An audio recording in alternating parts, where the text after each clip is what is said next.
Louvado seja nosso Senhor Jesus Cristo, para sempre seja louvado. Salve Maria Santíssima e viva Cristo Rei. Olá, meus queridos irmãos e irmãs.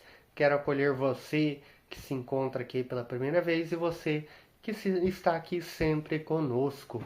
Hoje, um vídeo da reflexão da Palavra de Deus do domingo, reflexão dominical da Palavra de Deus.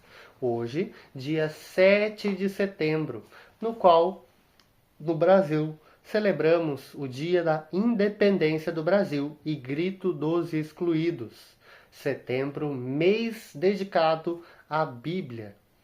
Mas hoje, mais do que especial, a Igreja celebra com muita alegria e muita felicidade a canonização de dois novos santos. São Carlos Acutis, será São Carlos Acutis, e São Pier Giorgi Frassati, dois novos santos, a igreja celebra. O beato, atualmente beato, claro, hoje ainda estou fazendo esse vídeo na noite de sábado, né? Enquanto a igreja já celebra a liturgia do domingo, mas provavelmente o horário que você assiste já estaremos celebrando São Carlos Acutis e São Pier Giorgi Frassati, dois novos santos para a igreja.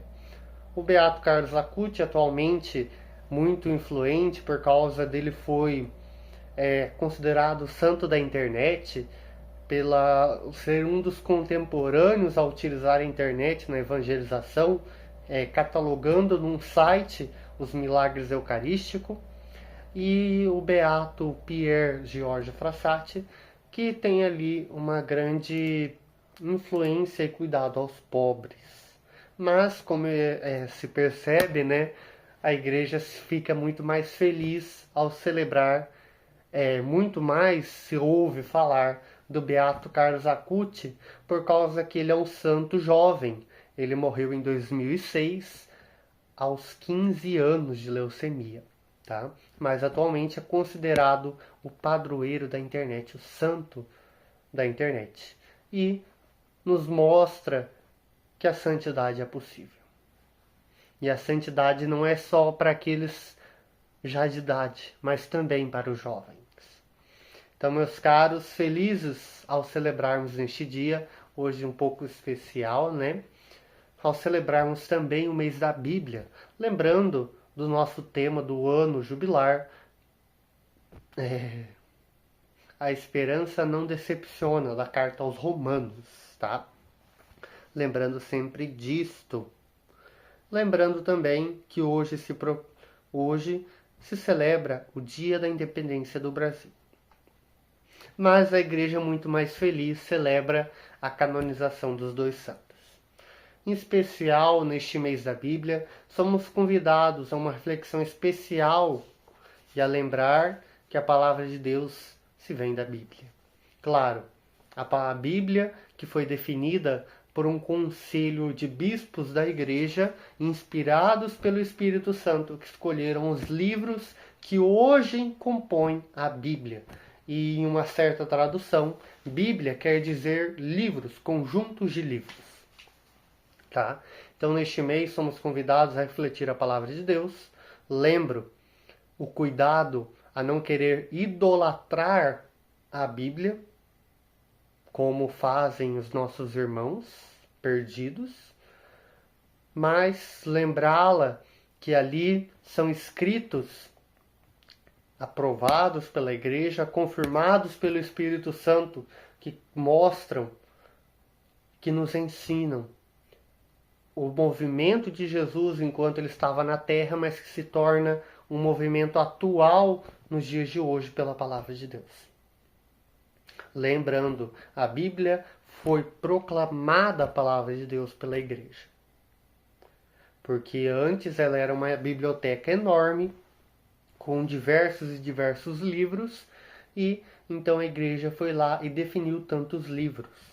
Lembro também que, como dito, uma biblioteca gigante, textos complicadíssimos, e com o tempo, com a acessibilidade à educação, com o desenvolvimento da imprensa, houve-se então a possibilidade da criação de uma Bíblia como hoje conhecemos, um livro, vamos assim falar, né, pequeno, que a gente tem até uns tamanho bem tiquititinho, mas se considerarmos pela história, ela passou muito tempo até chegar hoje do jeito que conhecemos. Claro. Então vamos lá iniciar em nome do Pai, do Filho e do Espírito Santo. Amém. A graça de nosso Senhor Jesus Cristo, o amor do Pai e a comunhão do Espírito Santo esteja sempre conosco. Bendito seja Deus que nos reuniu no amor de Cristo. O Senhor, nosso refúgio, nos reúne e nos ensina a trilhar o caminho do reino.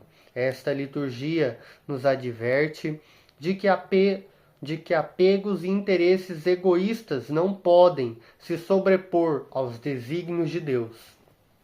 Somos hoje convidados a contemplar a sabedoria divina, a qual nos anima a seguir a Cristo com decisão e responsabilidade, em comunhão de fé uns com os outros. Celebremos aquele que nos chama e nos dá sua palavra de vida e a ser especialmente acolhida por nós neste mês da Bíblia.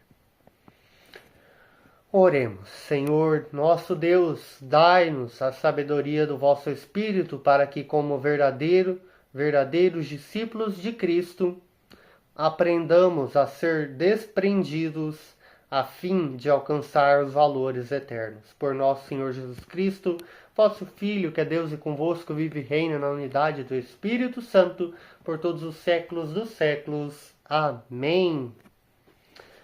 Então, com atenção, vamos ler a palavra de Deus e logo retornar para a reflexão da palavra de Deus.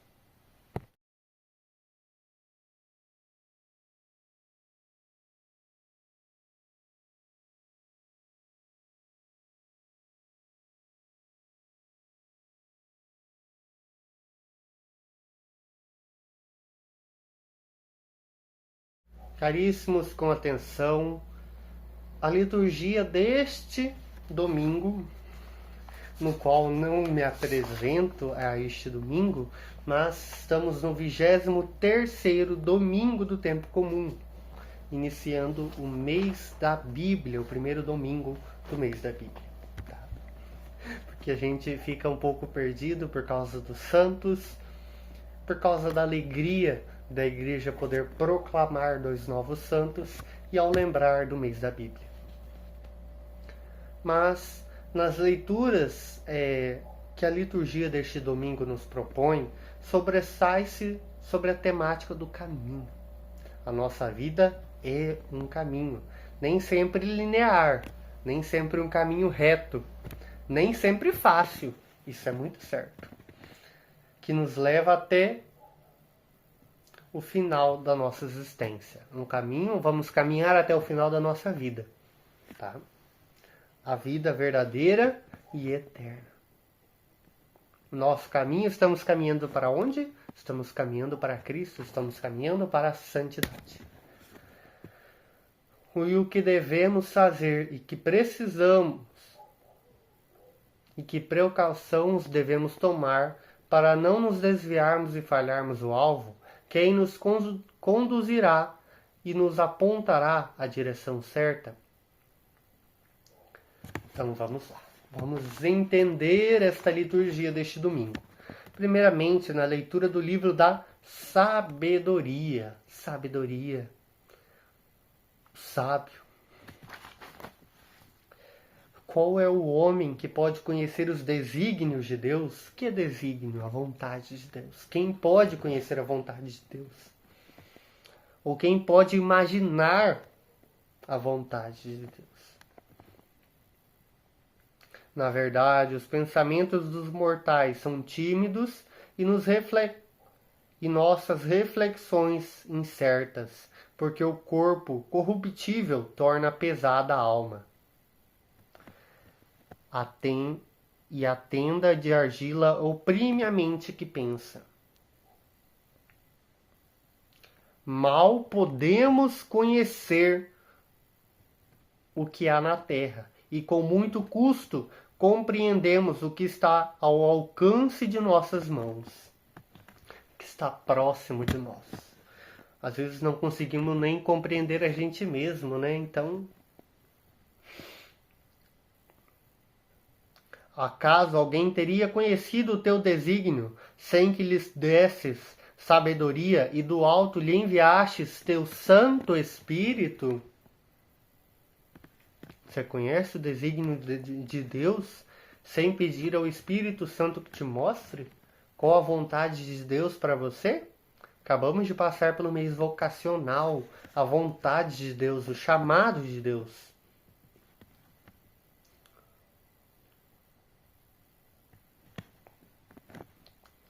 Vós fostes, ó Senhor, um refúgio para nós. Este foi o salmo de hoje.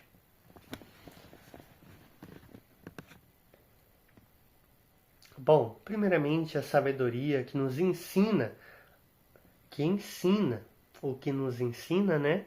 Nos ensina a nós, seres humanos, seres frágeis, o caminho da salvação. É o dom do alto e fruto do Espírito Santo, conforme podemos compreender na primeira leitura. Apenas com as próprias forças ninguém é capaz de aprender e cumprir os desígnios salvíficos de Deus, mas a colaboração humana é sempre exigida e necessária. Bom, como dito, nós não podemos compreender sozinhos a vontade de Deus. Sem Deus, nada somos. Deus, sendo Deus, não precisa de nós. Mas Ele quis precisar de nós. Deus não precisa em nada de nós, mas Ele quis precisar de nós. Ele quis que nós fôssemos necessários. Deus poderia ter continuado só Ele. Mas Ele quis o ser humano. Ele quis salvar o ser humano. Ele quis enviar o seu Filho amado. Ele quis enviar o Espírito Santo.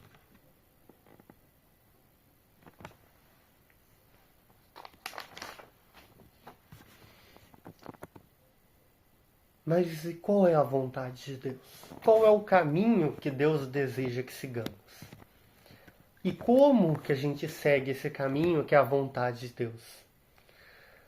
Bom, teremos duas formas. Primeiramente, na carta da carta de São Paulo a Filomeno. Filomeno, sei lá como que se lê isso. Perdão. Caríssimo, eu, Paulo, velho como estou, e agora também prisioneiro de Cristo Jesus. Faço-te um pedido, meu filho que fiz nascer para Cristo na prisão, Onésio, alguém que se converteu a Cristo, tá? Às vezes a compreensão da tradução acaba dificultando o entendimento. Eu estou mandando de volta para ti, e como se ele fosse o meu próprio coração.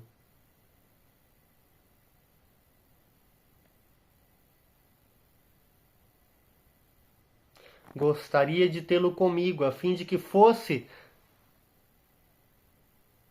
teu representante para cuidar de mim nesta prisão, que eu devo ao Evangelho, mas eu não quis fazer nada sem o teu parecer, para que a tua bondade não seja forçada, mas espontânea. Já não como escravo, mas muito mais do que isso, como um irmão querido, muitíssimo querido para mim, quanto mais ele o for para ti. Tanto como a pessoa humana, quanto como irmão no Senhor. Assim, se estás em comunhão de fé comigo, recebe-o como fosse a mim mesmo. Onésio, como dito ali, já não como escravo. Ele era uma pessoa pagã, uma pessoa perdida, mas que se converte ao conhecer Paulo. Então Paulo o envia para o meio dos irmãos. Ele que era tido como pecador é enviado como um convertido, como uma criatura nova, como um irmão em Cristo Jesus.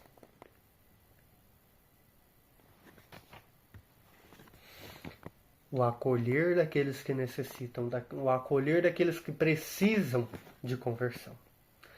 E bom, no Evangelho, o Evangelho segundo São Lucas, né, capítulo 14, versículos 25 ao 33, muitas multidões ao seguir de Jesus. Estamos vendo muita gente atrás de Jesus, né? Vamos escutar este tempo.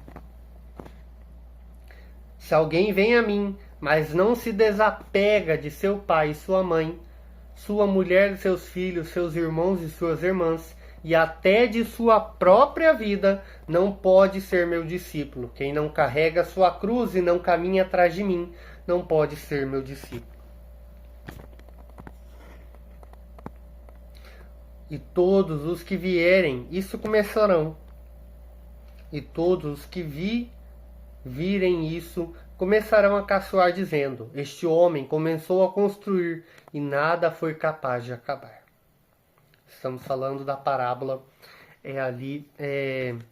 aonde o homem, antes de construir a sua casa, pensa primeiro, né?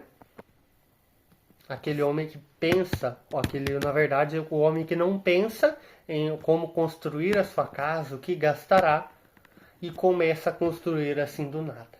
E depois acaba não conseguindo terminar.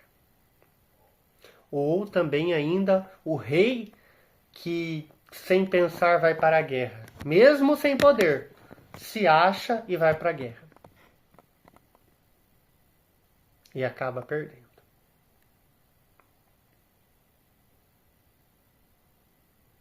E como dito, se ele vê que não pode, enquanto o rei ainda está longe, envia mensagens para negociar condições de paz. Do mesmo modo, portanto, qualquer um de vós, se não renunciar a tudo que tem, não pode ser meu discípulo. Bom, meus caros, como dito, pensar primeiro. O ato ali de Jesus, ao mostrar essas parábolas, dizendo ali deste homem que vai construir a sua casa e do rei que vai para a batalha, que não pensa antes. Somos primeiros nós convidados a pensar. O que é preciso para seguir a Cristo? O que é preciso para sermos servos de Deus? E eis a resposta. Deixar-se ser guiado pelo Espírito Santo e a preferir a Cristo Jesus. Eu convido você a pensar. Você quer viver nessa terra, mas aqui nesta terra, o seu momento aqui nessa terra é passageiro. É uma passagem. É rápido. Mas a hora que você morrer, você terá a vida eterna. Seja esta vida eterna no céu, contemplando a glória de Deus e nas alegrias do céu, ou no inferno, sendo queimado. Então eu te pergunto, vamos pensar. Será que compensa eu viver aqui 100 anos? Vamos colocar bastante, né? 100 anos. Porque tem gente que não chega nem a metade disso. Será que compensa viver 100 anos na bagunça e daí passar uma eternidade no inferno queimando? Ou os dois santos que são canonizados hoje, Carlos Acutis com 15 anos e o Pierre com parece que 24 ou 25 anos. Carlos Acutis morreu de uma doença. Se eu não me engano, o Pierre, eu acho que foi também isso. Então, será? Qual é melhor? Ter uma vida curta nesta terra, como um santo ali que se fez, e no final já ir direto para o céu, né? Retinho, sem nenhuma dificuldade, ou infelizmente passar ali um tempão nesta terra e acabar vivendo o resto da vida no inferno. Será que compensa 100 anos de alegria na Terra para uma eternidade de sofrimento no inferno? Ou será que seria melhor ali 15 anos de sofrimento, de luta, de batalha, e o resto na eternidade no céu? Não que eu digo que você vai morrer com 15 anos, ou que você vai morrer com 100 anos, não sei. Só Deus sabe a hora que a gente vai ir. Mas eu convido a pensar, porque como santo, Carlos Acutis, Pierre, todos os santos tiveram uma vida difícil. Alguns a vida de conversão, mas principalmente aquela vida na luta da evangelização. Alguns se tornaram mártires, outros perseguidos e assim por diante. Mas nossa vida, enquanto seguidores de Cristo, não é uma vida fácil. Porque infelizmente vivemos num mundo, mesmo que não pareça, um mundo onde se diz laico, um mundo onde diz que respeita todas as religiões. Mas a maior parte é caçoando da nossa religião. Nas faculdades se encontra a maior parte de conteúdos em si históricos, e não são históricos, dizendo coisas ruins da igreja, muitas mentiras, muitas falsidades. Então, sabe, somos convidados a pensar. É melhor buscar o reino de Deus, vivermos aqui, não sei quanto tempo cada um vai viver, mas é melhor sofrermos aqui nesta terra, buscando a Cristo, e na eternidade vivermos felizes no céu, né? Do que vivermos aqui, então, felizes nesta terra, por não sei quanto tempo. Vou jogar 100 anos. Louvado seja Deus que a nossa vida seja longa. Mas vamos jogar assim, 100 anos. 100 anos em si de alegria. Só de pecado, né? Porque alegria não tem nada. E daí passar a eternidade no inferno? É melhor a gente pensar nisso, né? E aqui Jesus nos mostra que o acolhimento daquele que necessita de conversão é um convite à comunhão com Ele. É um convite a estar com Ele. Não é porque a pessoa viveu uma vida de pecado que ela não pode se converter. A pessoa feliz é aquele que se arrepende a tempo. Como na leitura. Na segunda leitura, São Paulo vai dizer: Dionésio, não mais como escravo, mas muito mais que isso, como irmão muitíssimo querido.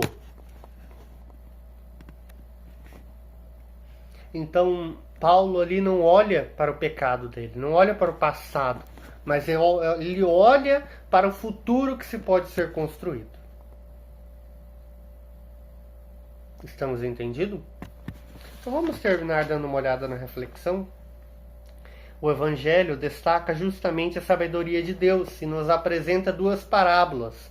O da construção da torre. Que para mim que era uma casa, perdão, tá, gente? É que às vezes na pressa, né? E do rei a caminho da guerra. Que nos transmite o ensinamento sobre o seguimento do Senhor. Nelas, em síntese, Jesus pede que nossa decisão de segui-lo seja amadurecida e coerente pensar. Afetos e pertences e até mesmo a própria vida devem ficar em segundo plano, para que Jesus deseja mais dissuadir-nos do que nos induzir-nos a segui-lo. Entenderam, né? Jesus nos convida, mas ele não nos induz. Ele não faz como Satanás, não, tá? Porque Satanás, ele vai lá e ele te faz desejar. Ele te faz pecar, né? Induzir.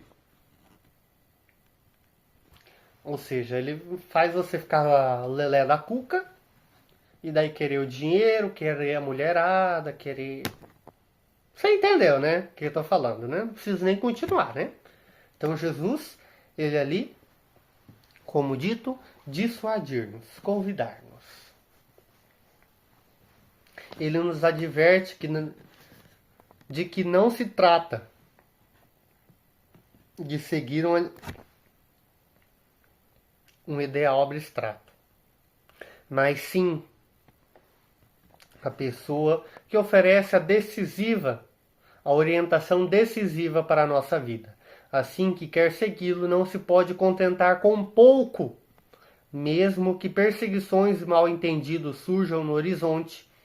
O discípulo ou discípula de Jesus faz a opção radical pelas vontades do Pai. Com afeto e ternura, o autor da segunda leitura convida seu amigo Filomon a considerar o escravo Onésio como irmão no Senhor. De fato, Onésio foi convertido por Paulo e se tornou cristão.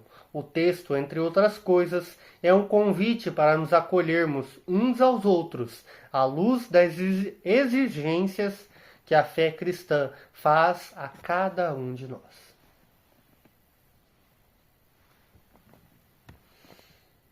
Então, bem bonito, não é? Está longe do que eu falei? É de forma resumida, mas foi tudo o que eu falei. E antes da gente terminar, vamos falar um pouco da Bíblia? Meus caros, somos convidados a tomar um pouco de cuidado, porque nessas procissões da Bíblia, infelizmente, muitas acabam meio que de certo modo adorando a Bíblia.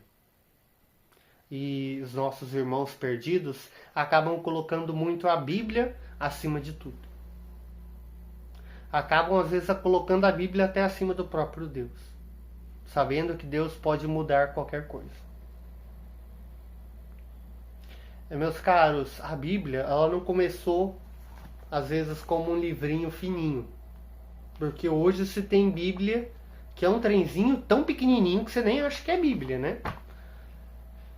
Ela começou como uma biblioteca enorme. Se eu não me engano foi São Paulo, em uma carta, que ele vai falar que não é possível escrever-se tudo os acontecimentos e atos de Jesus, todas as vontades do Pai.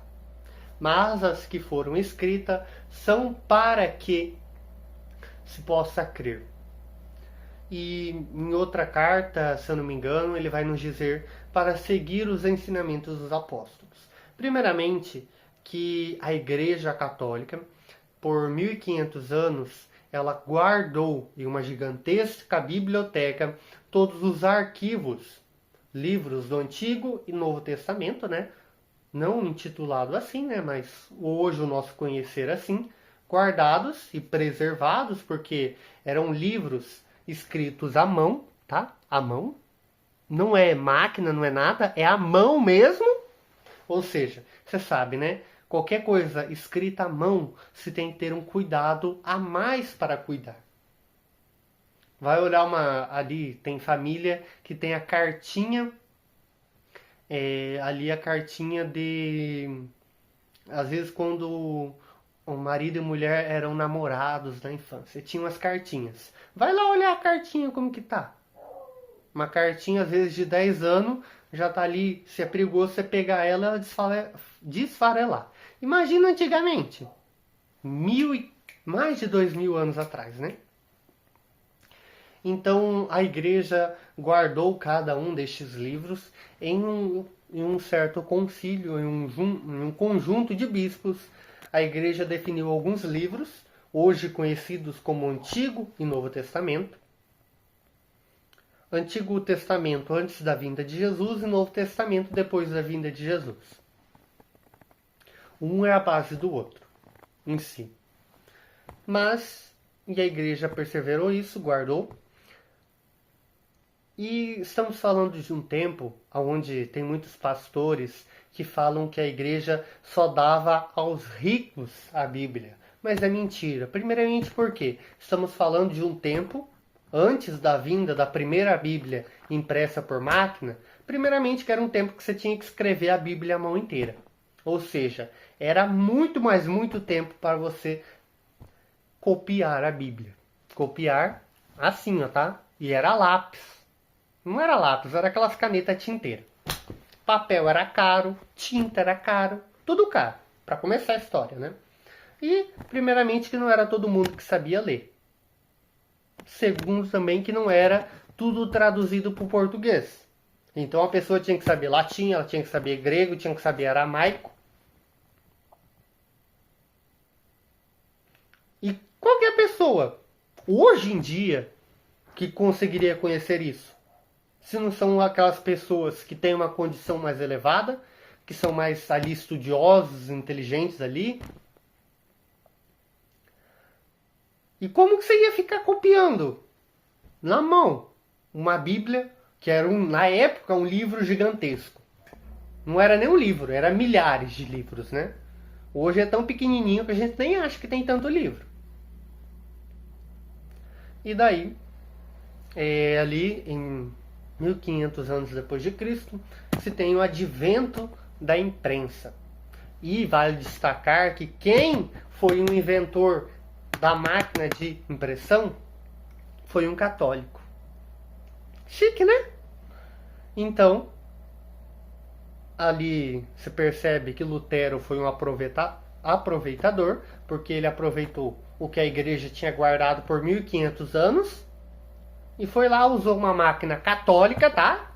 Porque o inventor foi católico, imprimiu a Bíblia ali e foi lá fazer a divisão dele, né?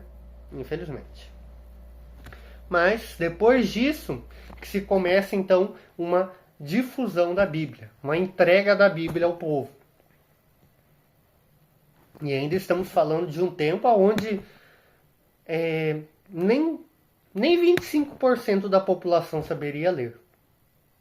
Então, com o avanço do tempo, hoje a gente sabe ler. Claro, apesar das leituras da Bíblia estarem ainda sendo de uma tradução, trazido de uma língua para outra, pegando coisas então aproximadas para trazer aquilo do original para o nosso português. Então, como dito, por que a interpretação se dá pelo magistério da igreja? Primeiramente, porque você tem que estudar, né? Porque são coisas antigas, algumas coisas não dizem o que realmente está escrito, porque algumas são ali, hoje em dia, chamadas de metáforas, algumas ali são... Eu agora não me lembro qual que é a palavra correta, mas ela diz uma coisa, mas o significado é outra. Então você tem que estudar bastante para você entender toda a palavra de Deus. Eu, como ministro da palavra, da Eucaristia, o que eu faço? Aqui no livrinho de celebrações da palavra, existe aqui a reflexão, que eu sempre leio junto com vocês, e no final aqui também tem a reflexão. E como a internet hoje é maravilhosa, eu assisto reflexões do Instituto Hesed, Padre Paulo Ricardo, Frei Gilson e assim por diante. E ainda hoje se tem ali notas de homilias de bispos. Então você pode ir lá e acessar pela internet. Tá? Então não é difícil de hoje a gente entender a palavra de Deus. Mas não ache que é simplesmente a gente pegar ali, ler uma palavra ali e achar que é isso que está falando, e às vezes nem é isso, porque a palavra ela não é assim tão direta, vamos dizer assim. Algumas em si, variando do autor que escreveu, é bem direto, bem na cara, bem um tapa assim na cara. Mas tem outros que são mais metafóricos. Beleza? Maravilha? O Senhor esteja conosco. Ele está no meio de nós, já pedindo a intercessão dos novos santos da Igreja e de nossa boa Mãe do Céu, possa recair sobre nós a bênção do Deus Todo-Poderoso, Pai, Filho e Espírito Santo. Amém. Vamos em paz e permaneçamos na paz, né, porque estamos nas nossas casas, em nossas residências. Que possamos permanecer na paz de Cristo e no amor de Maria, no amor de Deus, que se faz presente. Demos graças a Deus. Vamos acompanhar pela internet, tem a canonização que é transmitida por diversos canais. Foi transmitida em alguns casos, né, dependendo da hora que você está lendo isso. Mas acompanhe, a igreja festeja, são 2 novos santos que a igreja celebra. Deus abençoe a cada um de nós. Não seja bibliólatra, seja amante da Bíblia, venere a Bíblia nesses termos. Filipe sobe na carruagem e explica a Escritura. Filipe é diácono, a autoridade da igreja, o magistério da igreja. A Bíblia não tem um manual de autointerpretação. A Bíblia não se interpreta. Martinho Lutero diz, sola Scriptura, só a Escritura. Epa, só a Escritura? Resolva esse problema, meu amigo. Como eu poderia compreender se ninguém me orienta? Bíblia e igreja, Bíblia e magistério da igreja. Caso contrário, caminhamos para o protestantismo.